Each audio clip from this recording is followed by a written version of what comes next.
بسم اللہ الرحمن الرحیم۔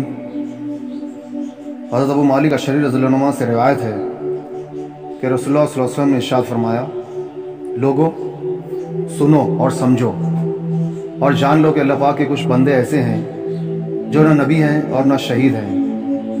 ان کے بیٹھنے کے خاص مقام اور اللہ پاک سے ان کے خاص قرب اور تعلق کی وجہ سے انبیاء اور شہداء ان پر رشک کریں گے۔ ایک دیہاتی آدمی جو مدینہ منورہ سے دور دیہات کا رہنے والا آیا ہوا تھا، متوجہ کرنے کے لیے اپنے ہاتھ سے رسول اللہ صلی اللہ علیہ وسلم کی طرف اشارہ کیا اور عرض کیا، یا رسول اللہ، کچھ لوگ ایسے ہوں گے جو نہ انبیاء ہوں گے اور نہ شہداء۔ انبیاء اور شہداء ان کے بیٹھنے کے خاص مقام اور ان کے اللہ پاک سے خاص قرب اور تعلق کی وجہ سے ان پر رشک کریں گے۔ آپ ان کا حال بیان فرما دیجئے، یعنی ان کی صفات بیان فرما دیجئے۔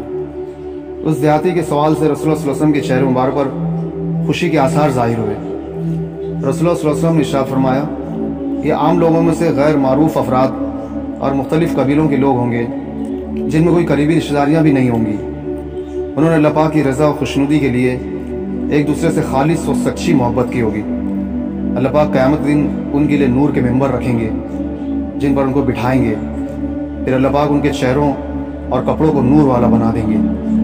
قیامت کے دن جب عام لوگ گھبرا رہے ہوں گے، ان پر کسی قسم کی گھبراہٹ نہ ہوگی۔ وہ اللہ پاک کے دوست ہیں، ان پر نہ کوئی خوف ہوگا اور نہ ہی وہ غمگین ہوں گے۔